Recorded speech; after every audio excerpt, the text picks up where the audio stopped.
रजरे जेते भी पिठा करंतु किंतु पोड़ पिठा बिना रज अधूरा। बहुत लोकंकु पोड़ पिठाटा करबा बहुत डिफिकल्ट लगे तेणु करंती नहीं। मु आज एकदम इजी प्रोसेस रे पोड़ पिठार रेसिपी शेयर करबी। बिना जंतुणी रे करबा आउ बिना अरुआ चाउल रे करबा। जो मन को पोड़ पिठा करबा बिल्कुल जणा नहीं से माने मध्य ए पिठाटी करके खाई परिबे। पाखरु देखौची देखंतु केते बढ़िया भाबरे सॉफ्ट हेची। हाथ रे धरु धरु भांगी जीव, पाटी रे पकौ पकौ मिलई जीव। एते सॉफ्ट हेची पिठाटी। आ करबा प्रोसेस एकदम इजी, समस्ते करि परिबे। तेबे जदि वीडियोटी भल लागिबो प्लीज वीडियोटी को लाइक शेयर कर देबे। पिठा तयारी करिया पई मो एठी 1 कप आ 1/3 कप उषुना चाउल नीची। उषुना चाउल को 4 रु 5 घंटा पई भिजे की रखि देथिली। जते अधिका समय भिजेबे चाउलटा सेते चिकन करके बाटिले पिठाटा भल हबो। एठी मु उषुना चाउल काहेकि नेची काहेकि ना जदि आपण उषुना चाउल रे पिठाटा करिवे ना पिठाटा बहुत सॉफ्ट हबो। जो माने उषुना चाउल को अवॉइड करूथिबे अरुआ चाउल रे करबा को चाहुथिबे से माने चाहिले एई जगह रे अरुआ चाउल नै पारिबे। एठी मु नेची 1/4 कप चूड़ा, पाखापाखि 4 बड़ चामच मु चूड़ा नेची। चूड़ा को गोटे जगह रे नै गली आ भल भाबरे धोई देली। एठी गोटे ब्लेंडर नेची, ब्लेंडर रे एना में उषुना चाउल को पके नबा। एठी मु 1 कप नड़िया नेची, आधा कप मेजरिंग कप रे 2 थर नेची, ता माने 1 कप एठी मु कोरा नड़िया नेची। आ चूड़ाटा को जो धोई की रखिथिली ताकू भी पके नेबी। चूड़ा पकेवा द्वारा पिठाटा बहुत फ्लफी हबो आ बहुत सॉफ्ट हबो। एठी मु नेगली किछि गोलमरिच आ गुजराती 3टा नेची, तार दाना को सब मंजी को बाहर कर देबी, ता धरे पके नबा। आपण पाखरे जदि मेजरिंग कप नथिबो ताहले आपण कोनसे गिना सेट करि नियंतु। एठी मु नेली 1 कप पानी। बेसी पानी दबानी काहेकि चाउलटा भल कि बाटी हबनी। जेतिकी दरकार सेतिक दबा। मु एठी 1 कप पानी देकी चाउल को देखंतु एकदम चिकन करिके बाटी नेची। पूरा चिकन करिके बाटी नबा। पाखरु देखै दोछि देखंतु पूरा चिकन करिके बाटी नेची। गोटे कड़े रे 1 चामच मु घिया नै गली। घिया रे किछि काजू को मु गोल्डन ब्राउन हला तक भाजी नेबी। काजू भाजी के गोटे जगह रे काढी नउची। सेइथिरे मु किछि किसमिस को भी भाजी के काढी नेबी।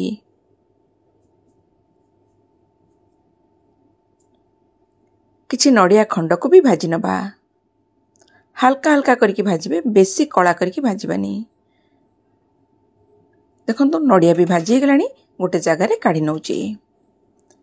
एठी मु 1 कप गुड़ नेची। मु एठी पाउडर वाला गुड़ नेची। चाहिबे जदि आपण डबा वाला गुड़ भी यूज करि परिबे। एठी मु 2 चामच पानी पके नेली। बेसी पानी दबानी काहेकि ना पिठोरे पकेले पिठोटा ऑलरेडी पानी ही जीवो।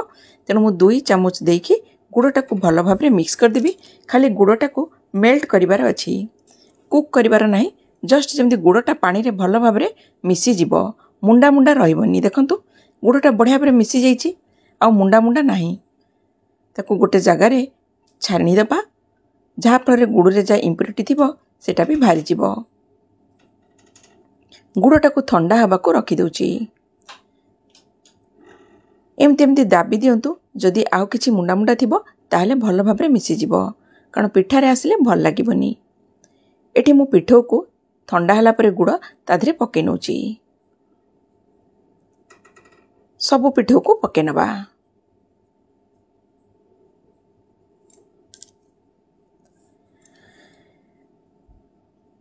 लूण पके देली 1 चामच, आपण स्वाद हिसाब रे पके परिबे।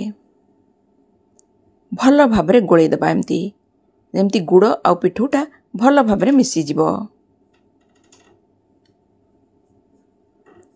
देखंतु बढ़िया भाबरे मिसी गलानी। किछि नड़िया खंड को भी मु पके नउची। एटे भजा नड़िया पकेनी, सेमती खाली जो नड़िया काटी के रखितली ताकू पके नउची। किछि काजू किछि किसमिस भी पके दबा आ भल भाबरे गोळै दबा।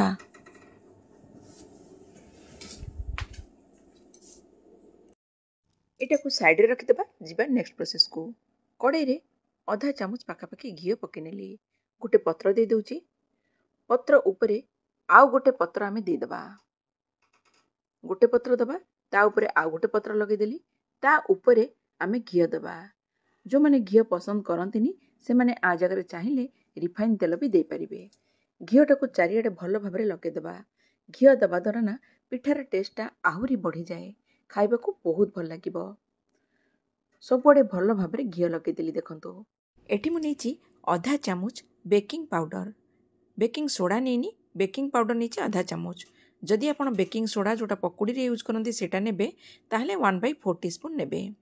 सबू रेडी कला परे लास्ट को आप बेकिंग पाउडर पकेबे, आगुरु पकेबेनी। पकेकी गोलेबा सांगे सांग पिठा तैयारी करिबा।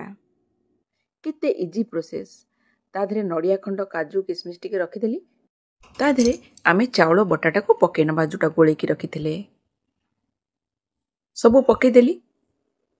गैस रो फ्लेम को पूरा लो कर दबा आउ कवर कर दबा। ता ऊपर एना नड़िया खंड, काजू, किसमिस दबानी 5 मिनिट परे दबा, 5 ରୁ 7 मिनिट परे दबा। कहीं ना एटा तले बसिबनी, न एना पकेदेले सांगे सांग तळकू पळै जिवो। मन रखिबे गैस रो फ्लेम को पूरा सिम कर देबे। पाखापाखी 5 ରୁ 7 मिनिट हो गलानी। देखंतु ऊपर ऊपर टिके टिके ड्राई हो जाइछि। एई स्टेज रे मु किछि नड़िया खंड को पके नउछि। काजू और बादाम को जो भाजी की रखिथिली ताको भी पके दउछि। गोटे चामच घी साइड साइड रे दे दबा। एटा को कवर करि दबा। गैस रो फ्लेम को लो कर दबा। पाखापाखी घंटे परे चेक करिबा। जागार साइज नहीं कि पोड़ पिठा हवा पाई टाइम हो पारे। कहार 1 घंटा लगिबो, कहार 1.5 घंटा भी लगी पारे।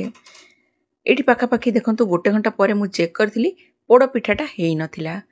आउ 10-15 मिनिट एक्स्ट्रा बसैछि। देखंतु टूथपिक पुरेबा द्वारा पूरा क्लीन आसुछि। पिठाटा पूरा बढ़िया भाबरे हे जाइछि। एमती कड़ाई छाँ रखिदबा, बिल्कुल काढ़िबानी। ठंडा हैला परे आमे पिठाटा को काढ़िबा। पूरा पूरी पिठाटा ठंडा हो जाइछि। एटा काढ़िबा ना बहुत इजी, किछि कष्ट नहीं। ऊपर गोटे प्लेट एमती लगे दियंतु आ कड़ाईटा को उल्टे दियंतु।